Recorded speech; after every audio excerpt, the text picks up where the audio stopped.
Hey everybody, Kevin here. Welcome back. So in today's episode, what we're going to do is we're going to talk about how to start a curved project.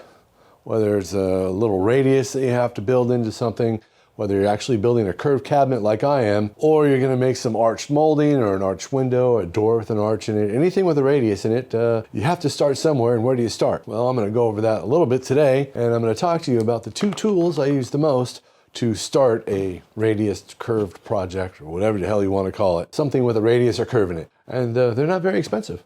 They're actually, one's made of scrap and the other one's probably cost me 15 bucks. So whether we're building ourselves a round tables with stripes in them, like these guys here, or we're building arch windows, like the picture over here, or we're doing a fascia that has a huge curve for a staircase, like this one over here. Anything curved, like the curved cabinets of Bembo, they're all over here too. It all starts with these two tools. And anybody can do it.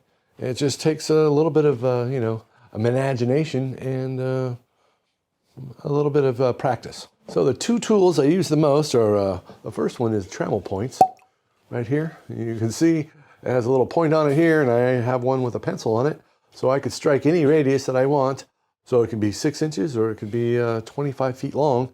And I've actually done one that was 25 feet long by sticking a bunch of 10-foot boards together and attaching these two pieces here in my driveway and striking onto a piece of wood so I can get a 25-foot radius. That was for a curved fireplace front. I'll put a picture of it here.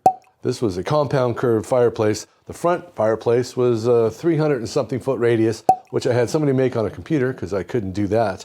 But the top doors were the 25-foot radius with this, and they were radius on the top, plus they were curved, so compound curved.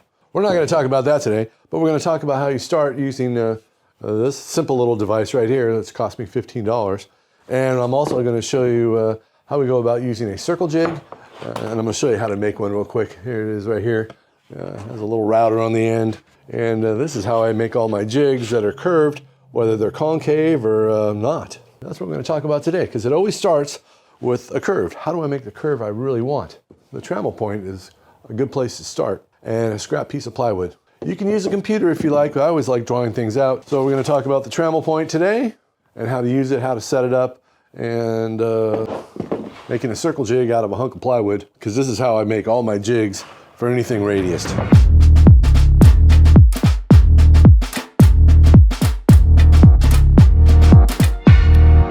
First thing we're going to start out with is our trammel points. Most trammels will have two metal points on them. I got one with a pencil on it, and I put a mechanical pencil in there because I break the tip off a lot. Once I get this set in place and it's locked into place, I scribe a pencil line around this body here, all the way around it, so I know if it falls off, because I didn't tighten it tight enough. Ask me how I know that. I'll put it right back to where it was, so I'll get my measurement back so I don't have to do what I'm about to show you over and over again. This is the beam right here. It could be anything. I always use just a scrap piece of wood, whatever I got laying around. Do they have to be straight and square? No, you can see this one. It's a little curved, but it still works. When you're using trammel points, it's really important to, one, make sure they're locked into place and make sure they're kind of level. So they're at the same level. You want them as level as you can. They could stick down 2 or 3 inches if you want, but just make sure they're level. Okay, so if you're by yourself and you're having a hard time setting this thing, this is how you're going to go about doing it. Okay, you don't need to draw a line or anything, you just need to poke a hole. So I got my awl. I'm going to give it the awl right now, and I'm going to poke a hole at 1 inch. Okay, I'm going to line up that 1 inch mark again, and I'm going to come over here, and I need 37, so I'm going to go to 38 inches. Put that right there, give it the awl. So we're going to set the 0 in the hole. We're going to take this one over here, and we're going to set the pencil in the hole. Then we're going to slide our trammel into place. Okay, that one's in that hole. Each one's in its own hole, and that way you know it's right on the money. And now I'm going to tighten this Johnson up. So how do you know what radius you want? So let's say we want to just take this right here and we want to make a curve in it, right? How do I go about figuring out what that's going to be? It's easy, you just measure. So this part here is 13 inches, right? So if this is 13, we're going to come this way, 13. And I'm going to put a pencil mark. So we have our piece of wood. It's 13 by 13, right? Mockingbird Lane. So what we're going to do is we're going to actually set this point from here to 13 inches. So that'll work. We'll use this one, smaller. All right, so the best way to do this Just take out a rule or whatever. We're going to take this rule here. We're going to put the point on 1. And then we're going to go to 14 over here. All right, and double check it. Make sure we didn't move too much. Right on the money. Okay, now we're going to take our point, put it back here in the corner, and we're just going to strike a line. Okay, you can see that. So this being 13, we just set our trammel points to 13 inches. Went to the far point and struck a line, boom, done. All right, so that way we can make a part, right? This would be a curved shelf, let's say, that fits into a corner. We can use this as a template also. We can cut that out with a jigsaw and then sand the edge, make it really nice. And we can use this as a template to make duplicate copies. So if we're gonna make 4 or 5 shelves, that's what you would do for that. Easy enough, right? So I'm gonna open you up here because we gotta be able to see what's down here. Okay, before we go any farther, I'm just gonna explain radius, diameter, and circumference. Super easy to do, we're gonna use this. All right, the radius goes from the center of a circle to the outside edge. Okay, the diameter is twice the radius, so the whole entire width. Okay, so this is 8. The radius is 4 inches wide. The circumference goes all the way around like this. An 8-inch circle like this, if you were to start at 0 and roll this all the way around till you came back to 0, would travel something like 25 inches. So it doesn't look like a lot, but it is. Radius starts in the center, goes out. Diameter is the whole entire width. Circumference is all the way around that way in inches or centimeters or whatever. All right, there you go. Earlier I used my template and I figured out what I needed to make this template here for my jigs for my face frames, my doors, my raised panels. All comes off of one jig. So I needed like 15 inches by 55. First thing we're gonna do when we have our blank like this is we're gonna put a center line right down the middle. Center line, okay? I have a board down here with a center line on it. I've got basically a spacer right in here just to fill in the space. Line that up with the line as close as you wanna get. I like to leave a 1/16 of an inch. So I'm on the center line right here all the way down. And what I'm gonna do now is I'm just gonna put a little indentation there. I'm gonna take my awl, and I'm gonna give it the awl. We should now screw this hunk of wood down to the table so it does not move. So we're gonna put 2 screws in. That's in the hole. This is about a 1/16 inch away from the very edge. And now we're just gonna strike, oops, I guess I have to push the pencil out, huh? And we're just striking a line. And this is actually gonna be the jig that you will see in the next couple of videos of me making curved parts. We're not going to go through the whole build, just certain sections of it. So here's the part now, okay? That's a 37-inch radius. If you were to make a big circle out of this, it'd be 74 inches across. So there it is. And now the next thing we're going to do is we're going to cut this out on the bandsaw about a 1/16 inch away from the line on the outside. And we're going to flush trim it using the circle jig maker thing for the router. And it's going to work awesome. I got to clean up this mess and I'll see you in a minute.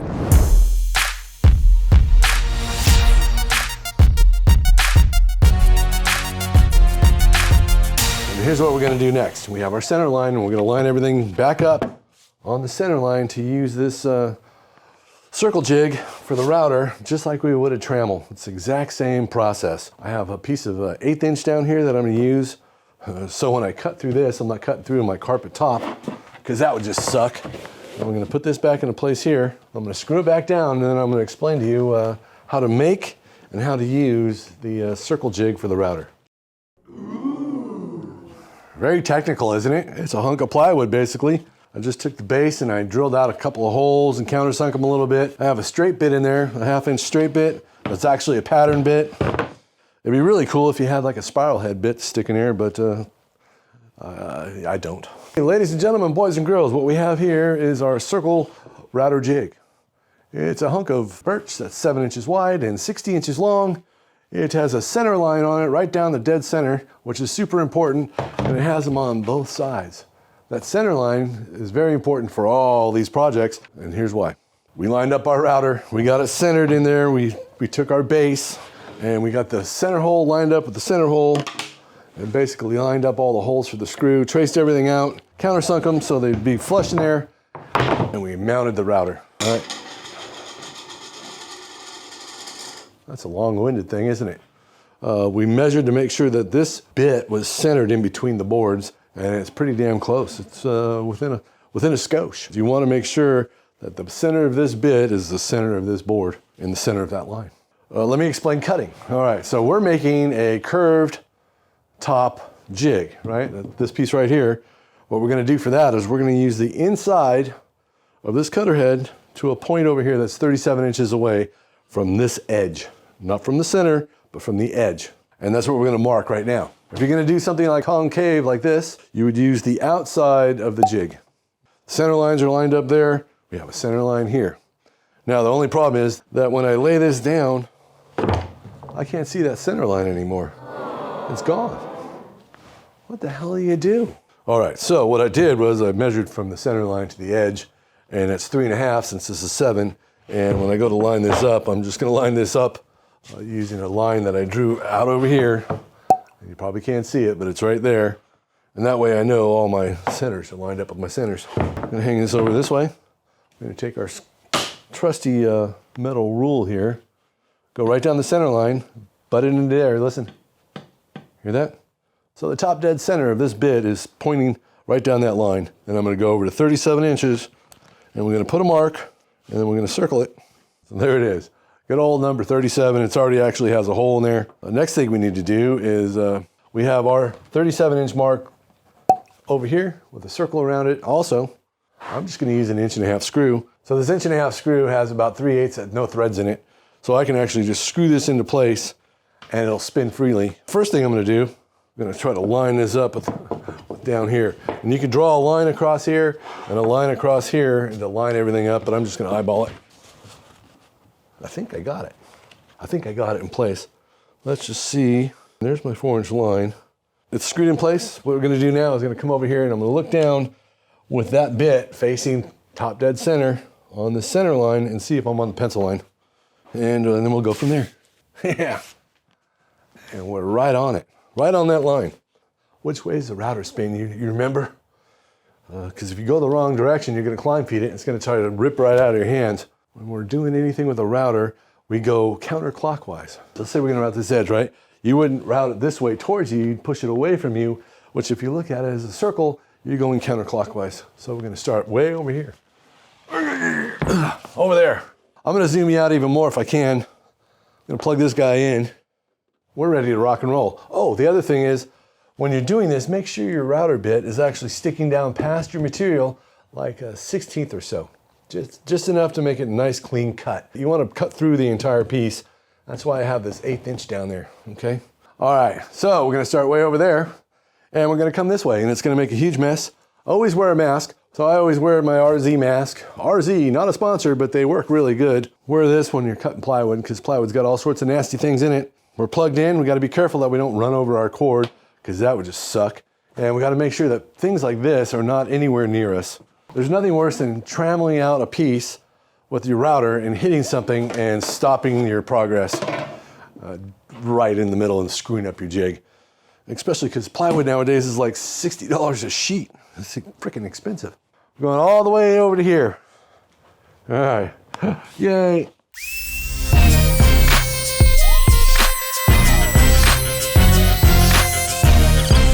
And now I have a huge mess.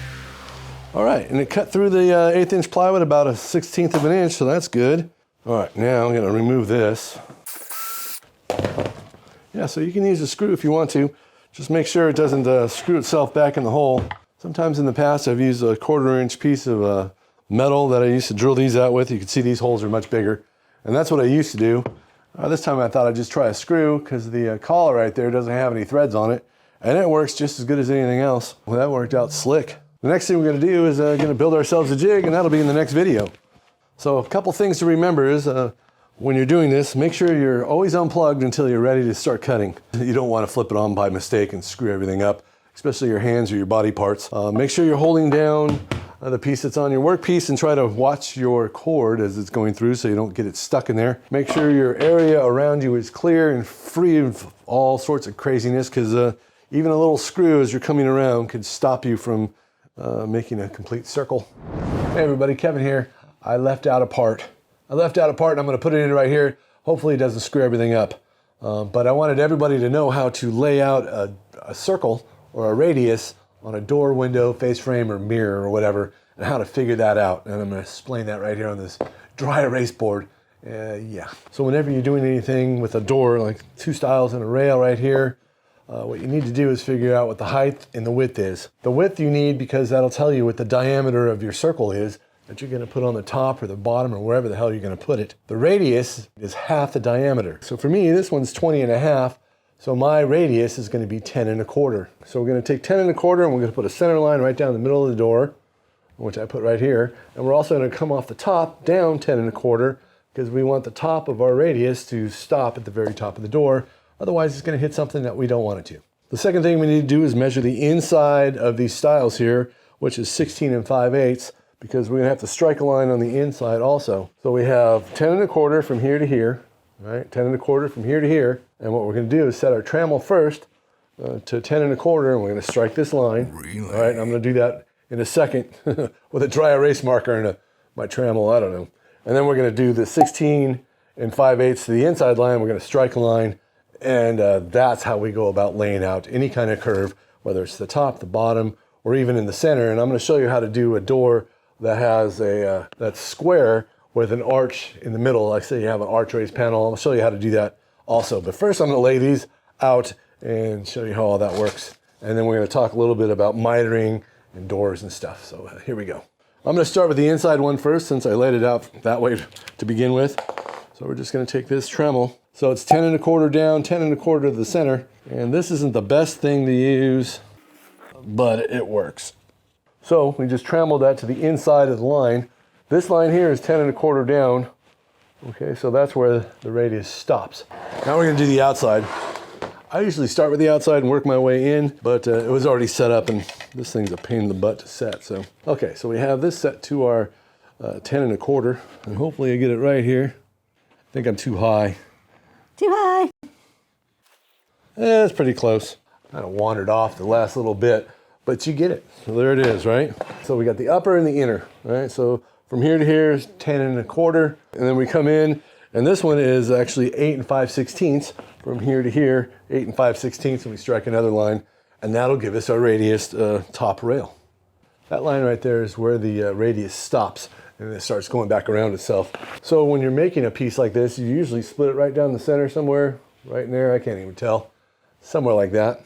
The grain of the wood, it would go this way, okay? You want to stop, if you're building a door or a window, something opens and closes, stop at 90 right here. So this is the 90 right here. And you want to put as big of a tenon as you can in here and here. And glue the snot out of it so it doesn't break. Most doors, if you look, just Google an arch-top door, you'll see that most of the doors stop like this instead of being mitered. And the reason for that is strength. You can get a bigger tenon in here and send it in deeper, like you can get a really long one in there, and it'll keep it structurally sound. So you put one up here too, boop, as big as you can. Okay. So if you're building like a mirror frame or whatever, doing casing, and you have an arch casing, you want to miter it, you can do that. And you can miter it any way you want. You can see the stiles go up here. I mean, if you want to go crazy, you could put a crazy miter in it like that. It's better to do a shallow miter like this, like 20 degrees, 30 degrees, like this, boom. Okay, always going out. That's the angle you want your miter to go, because if you put it on the outside and it's going the opposite direction, like that, this is the wrong way. Because this would go that way, just to push it out that way, and that ain't no good. Unless you want to do it that way, and then go right ahead and then whatever, it's your project. The lower, the shallower the miter, the better it is. You can put any kind of miter in there. I mean, you can go way up here, see where that touches still? You can go all the way across like that if you want to. And as long as you have this radius in there, you can go to the top of that radius and come down with a sharp-ass miter. But yeah, there you go. All right, now I'm going to explain to you an arch top square door with an arch top for like a raised panel. Okay, here's our door blank once again. And what I'm going to do is I'm going to put a rail in here. All right, to figure out what this radius is, you should figure out first if you want to go to the very end and up like this, or you want to shoulder and then arch up like that. Whatever this is here is what you would make your radius. So if this is 16 5/8 from end to end and you wanted a 1/2 inch shoulder on either side, this would be 15 5/8. This center line here is where your top would be, and you would come down wherever that would be, and then you'd trammel that. I got a new subscriber. Well, thank you, Wojo1034. You just subscribed to my channel while I'm making a video. Nice. Hopefully that makes sense, right? So if you want to have a shoulder with an arch here, you have to take this and subtract it from both sides. So this is 16 5/8. If it was coming out like an inch, then this would be 14 5/8. And then you'd have to come over and find the center where the radius is, come down there, all the way down to here to mark the 14 5/8, come up and then strike your line, which should give you a little flat spot and then over like that. Okay, if you're gonna do it this way, where you just come off the point, which I don't recommend doing, then you would just stick with the 16 5/8 and then come down from wherever you want it to start down, put your center line and then trammel it. Hopefully I help somebody else. I don't know. I forget these things and then I get busy and my brain goes crazy and then my ADHD kicks in and then somebody calls me or subscribes to my channel and I forget what I'm talking about because I'm a dummy. But I know how it works and hopefully I can learn how to explain it to you better. All right, everybody. Well, back to the program and sorry for the delay. All right. I lost my cap. Anybody see my cap? Oh, yeah, it smells good. Nothing better than a little dry erase marker first thing in the afternoon. Woo! So before this video's out, I'm going to show you the jig attached to the template of the floor and the layout of everything I've trammeled. This thing is like 55 inches wide and it's 90 inches tall. It has 3 adjustable shelves, 2 drawers, and 12 curved raised panels. And everything is inset. So everything is going to be inset and flush. It's bad enough that it's curved, but making it inset makes it 10 times as more fun. All right, I'll go grab that and I'll be done here in a minute. We'll see you in a minute. So this one jig is going to be used for the curved door rails, the curved face frame, the curved raised panels, and the curved raised panel molding, which I have to make separately out of thicker pieces of wood, but aren't glued up in laminate like I'm going to laminate all the pieces up on this. Yeah, all right, everybody, well, there you go. It starts with the trammel, and then you work your way up to either make a template or a jig or whatever using the circle jig for the router. And you can buy those at Rockler, you can buy them at Grizzly, you can buy them at Woodcraft, you can buy them on Amazon.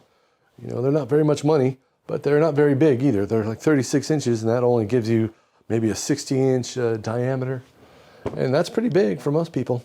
Hopefully you found that interesting. I don't know. And if you did, give me the old thumbs up. And if you're new to the channel, like, subscribe, hit the notification bell, all that garbage. And thanks for watching. I appreciate it. You have an awesome day. Go outside and play, hug somebody you love. Be safe out there. And I'll see you next time right here on Woodworking with Mr. Kevin.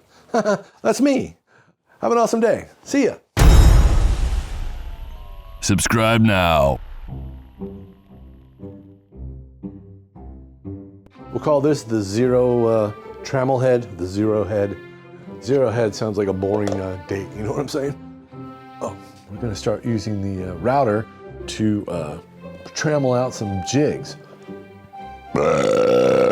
Shit bags. I screwed up. I'm from the future and I screwed up. Imagine that. Hopefully I did that right or you're all don't know what I'm talking about. All right, it's just the way it is. Anyway, okay, whatever, something that's thick. You can use, well, you can't use that because it's an inch wide, but damn thing made a mess. There's crap all over the place. There's like shish kebabs. Yeah. Wait till they see me do a complete circle table. That's even worse.